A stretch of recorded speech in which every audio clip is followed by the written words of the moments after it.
Bapak, Ibu, Saudara-saudari yang terkasih dalam Tuhan, kembali kepada program Remah-Remah dari Meja Tuhan kali ini. Saya mau menyampaikan satu gagasan yang inti dalam teologi, yakni dosa asal. Menurut buku Teologi Sistematika 2 dari penulis Nico Sukurdister OFM. Dalam buku ini, dosa asal dituliskan dari halaman 167 sampai 176 dalam rangka atau dalam bagian soteriologi. Konsili Trente meneruskan ajaran tradisional gereja yang berdasarkan ajaran Agustinus, Konsili Katergo, dan Orange. Dalam bagian ini kita akan melihat 3 poin penting. Pertama, fakta dosa asal. Yang kedua, hakikat dosa asal. Dan yang ketiga, penghapusan dosa asal. Poin pertama, dalam fakta dosa asal. Kita akan lihat dosa asal ini dalam diri Adam sendiri, dan yang kedua dalam seluruh umat manusia. Dalam Adam sendiri, dosa asal berarti kehilangan kesucian dan kebenaran hingga kehilangan hubungan dengan Allah. Dan akibat dari dosa itu adalah kematian dan konkupisenssi. Dalam seluruh umat manusia yang diteruskan dosa asal dari Adam itu, ada dosa asal itu sendiri dan akibat dari dosa asal, yakni kematian dan konkupisenssi. Kedua, hakikat dosa asal. Dalam masing-masing manusia ada dosa itu sendiri, tapi ini bukan dosa pribadi. Jadi hakikat dosa asal adalah dosa Adam diteruskan.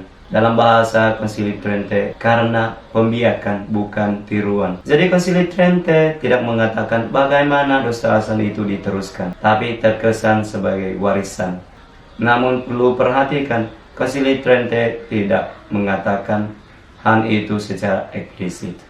Poin ketiga, penghapusan dosa asal. Dosa asal dihapus oleh pahala Kristus.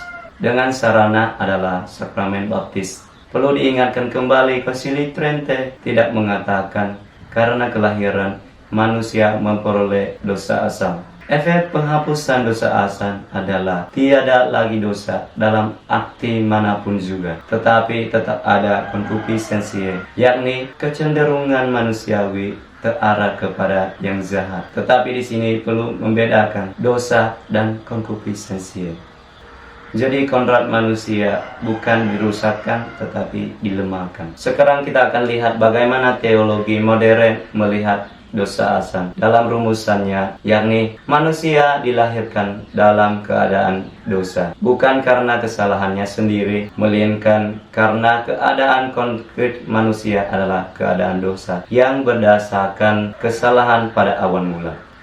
Selanjutnya kita akan melihat poin-poin penting dalam rumusan ini. Yang pertama, keadaan dosa.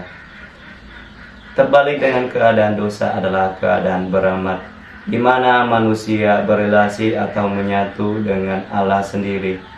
Jadi keadaan dosa adalah putusnya hubungan di antara manusia dengan Allah. Ini adalah ketiadaan sesuatu yang seharusnya ada. Manusia menutupi dirinya sendiri di luar lingkungan Allah dan terkurung dalam dirinya sendiri. Jadi kesimpulan, dosa asal adalah keterpisaan di antara manusia dengan Allah. Kedua, dosa pra-pribadi. Dikatakan dosa pra-pribadi karena ini tidak berdasarkan tindakan, melainkan sesuatu keadaan. Secara hakikat, dosa asal itu sudah ada dan adalah dasar bagi dosa pribadi. Manusia itu bebas, tetapi tidak dapat menentukan titik pangkalnya atau sikon lingkungan fakta hidupnya. Yang ketiga, ketidakmampuan asasi untuk pribadi berhubungan dengan Allah. Ketidakmampuan di sini tidak tergantung pada manusia konkretnya, dan ketidakmampuan ini bersifat satu, asasi, karena meliputi segala hidup dan tindakan manusia. Yang kedua, mendasar seluruh hidup manusia. Sifat ketiga, total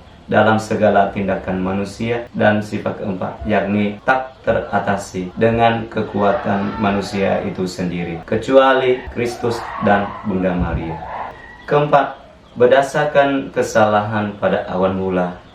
Di sini kita jumpai satu pertanyaan yang besar, yakni bagaimana dosa seorang saja, dosa Adam, menjadi dosa seluruh manusia? Teologi klasik menjawab pertanyaan ini dengan monogenisme. Pertama, secara biologis dan historis, seluruh umat manusia adalah turunan dari satu pasangan, yakni Adam dan Hawa. Secara teologis, rahmat Adam terima dari Tuhan, yakni pengudus dan bebas dari maut dan konkupisенsi, dia terima untuk seluruh manusia. Jawaban dari teologi klasik ini ada masalah. Pertama, rahmat Allah tidak diberikan sekali untuk selama-lamanya. Dan kedua, kesatuan teologis umat manusia dari Kristus bukan ada. Bagi teologi modern, kesatuan teologis manusia berdasarkan keselamatan Allah dalam diri Yesus Kristus sebagai penebus universal. Dosa pertama bisa adalah dosa pribadi atau dosa kolektif. Tetapi intinya, dosa pertama ini adalah tidak arah kepada kesatuan dengan Kristus, tetapi arah kepada dirinya sendiri. Ini adalah orientasi yang salah, menjadi unsur konkret dalam perkembangan sejarah kemalangan.